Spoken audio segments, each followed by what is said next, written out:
नमस्कार, आप देख रहे हैं सनराइज ब्रेकिंग न्यूज। मैं हूं आपके साथ किंग करुणेश। आइए जानते हैं झारखंड की सभा का मॉनसून सत्र शुरू हो चुका है। पहले ही दिन शोक प्रकाश के दौरान विपक्ष ने बवाल काट दिया। इसके बाद ये साफ हो चुका है कि आगे भी भारी हंगामे के आसार हैं। हम लोगों का भी फैसला समर्पित होगा, उस समय को भी रखना पड़ेगा। किसी भी सत्र के पहले दिन सदन में ऐसा नजारा शायद ही देखने को मिलता है, लेकिन झारखंड विधानसभा के मॉनसून सत्र के पहले दिन शोक प्रकाश के दौरान ही जमकर हंगामा हो गया। शोर शराबे के बीच स्पीकर संसदीय पार्टी की दुहाई देते रहे, लेकिन विपक्ष की ओर से हंगामा होता रहा। सदन के अंदर रुक रुक कर हंगामा होता रहा। कभी भानु प्रताप शाही शोक प्रकाश के बीच बोलते नजर आए, तो कभी वरिष्ठ सदस्य सीपी सिंह। मुख्यमंत्री हेमंत सोरेन के बोलने के दौरान भी हंगामा होता रहा। इस बीच अपनी सीट से बाबूलाल मरांडी चुपचाप सदन की कार्यवाही देखते रहे। बाहर निकलते ही बाबूलाल मरांडी ने स्पीकर पर निशाना साधते हुए कहा कि मिस्र के पिरामिड की तरह स्पीकर जेवीएम को ताबूत में जिंदा रखने का प्रयास कर रहे हैं। भारतीय जनता पार्टी में विलय हुआ और इलेक्शन कमीशन ने उसको मान्यता दी और 1.5 साल से अधिक समय हो गया मिस्र के पिरामिड की तरह विधानसभा अध्यक्ष ने उसको ताबूत में जेवीएम को जिंदा रखा हुआ है। तो स्वाभाविक है कि विधायकों का उस पर नाराजगी होना कि भाई आखिर आप कोई कानून सम्मत करेंगे ना। शोर शराबे के बीच विपक्ष की एकता भी टूटती नजर आई। ऐसा तब हुआ जब मुख्य सचेतक विरंची नारायण अपने दल की तरफ से शोक प्रकाश पढ़ रहे थे और उसी बीच बीजेपी विधायक मनीष जायसवाल ने आपत्ति दर्ज करा दी। मनीष जायसवाल ने कहा कि बाबूलाल मरांडी के सदन में होते वो शोक प्रकाश नहीं पढ़ सकते। आजसू ने भी बीजेपी के शोर के समय पर सवाल खड़ा किया। मेरे ऊपर उनकी आपत्ति नहीं थी, उनकी आपत्ति माननीय विधानसभा अध्यक्ष जी के निर्णय पर थी। नहीं, जिसमें उन्होंने कहा कि शोक प्रस्ताव पढ़ने को नेता प्रतिपक्ष को नहीं आमंत्रित करके मुझे आमंत्रित किया, चीफ व्हिप को आमंत्रित किया। उसी प्रस्ताव में थे, लेकिन जो मूलतः जो बातें थी उनके पीछे जो उनको खड़ा होने का ही था कि उनके विपक्ष के नेता को नामित नहीं किया जा रहा है लंबे समय से, ये उनकी मांग। समय का चयन खाली सही नहीं हो पाया। इधर नियुक्ति नियमावली पर झारखंड में सियासत गर्म है। बीजेपी ने इस मुद्दे को लेकर सड़क से सदन तक आंदोलन का ऐलान किया है। वहीं कांग्रेस ने भी मुख्यमंत्री से मिलकर खामियों को दूर करने की मांग की बात कही, लेकिन नियमावली पर कांग्रेस के रवैये पर बीजेपी ने निशाना साधा। हम लोगों का भी श्रद्धा सुमन अर्पित होगा। हंगामे के साथ मॉनसून सत्र की शुरुआत हुई, लेकिन आगे भी सत्र के हंगामेदार होने के पूरे आसार हैं। बीजेपी ने लॉ एंड ऑर्डर, महिला उत्पीड़न के साथ साथ नियुक्ति नियमावली को लेकर सरकार को घेरने की रणनीति बनाई है। बीजेपी ने नियुक्ति नियमावली में हिंदी की अनदेखी करने का आरोप लगाया है। साथ ही भोजपुरी, मगही, अंगिका और मैथिली भाषा शामिल करने की मांग की है।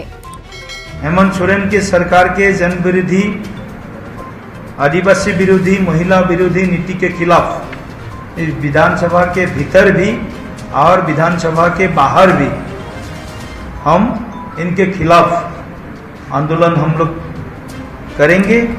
नियुक्ति नियमावली पर संशोधन की मांग कांग्रेस भी कर रही है। इसे लेकर कांग्रेस नेता मुख्यमंत्री से भी मुलाकात करेंगे।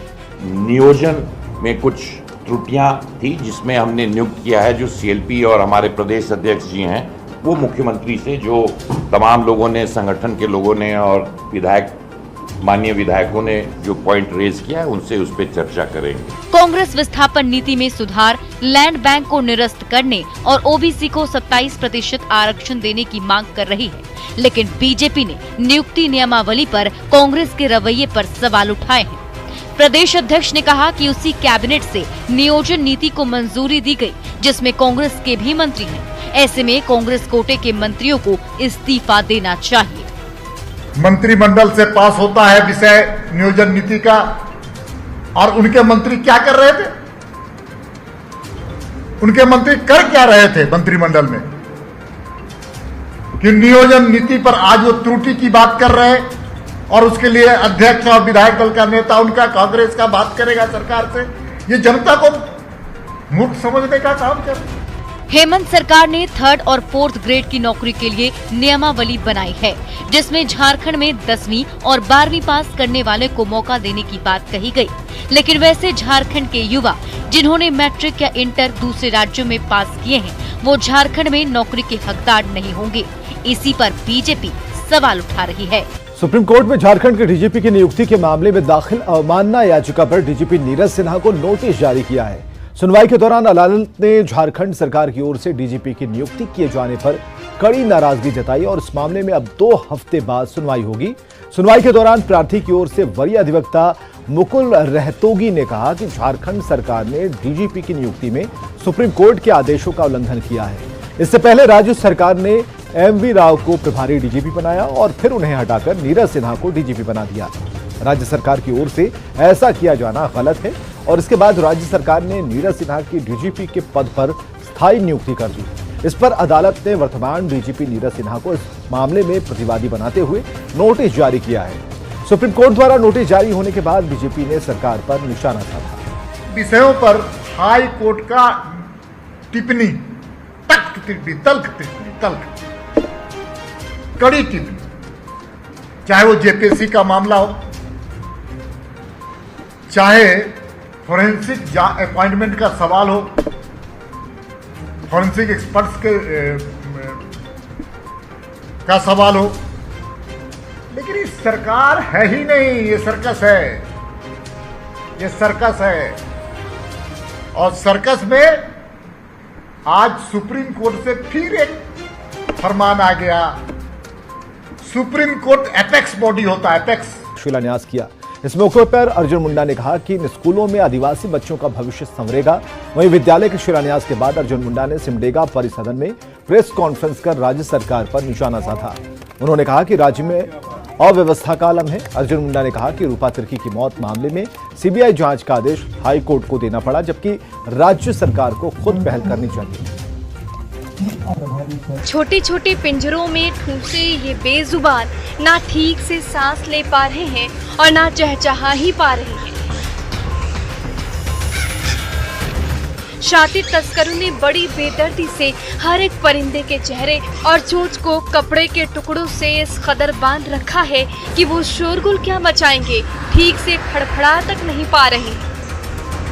जब बरहड़वा आरपीएफ ने जमालपुर हावड़ा एक्सप्रेस पर छापा मारा तो ट्रेन की बोगी के अंधेरे कोने में इन तोतों को कुछ इस हाल में कैद पाया। एक एक पिंजरे में 50 से भी ज्यादा तोते जानवरों की तरह कैद थे। यही मिट्ठू मियाँ जब घर की मुंडेर पर चहचहाते दिखते हैं तो सौभाग्य और खुशहाली आते देर नहीं लगती। इन्हीं तोतों का झुंड जब एक साथ जमीन पर उतर आता है तो लगता है कि मानो हरियाली की चादर बिछ गई हो, और जब ये परिंदे कलरव करने लगते हैं तो उनकी गूंज हर किसी का दिल जीत लेती। लेकिन शांति और समृद्धि के प्रतीक माने जाने वाले इन तोतों को लालची तस्कर ने भेड़ बकरी की तरह ठूस रखा है। हर किसी की चोंच कपड़े से कसकर बांध दी थी ताकि उनकी जबान बंद रहे। तस्करों ने इस 250 से भी ज्यादा खूबसूरत तोतों को कटिहार से 23,000 रुपए में खरीदा। इन्हें छोटे छोटे पिंजरों में कैद किया, सबके चोंच कपड़ों से बांध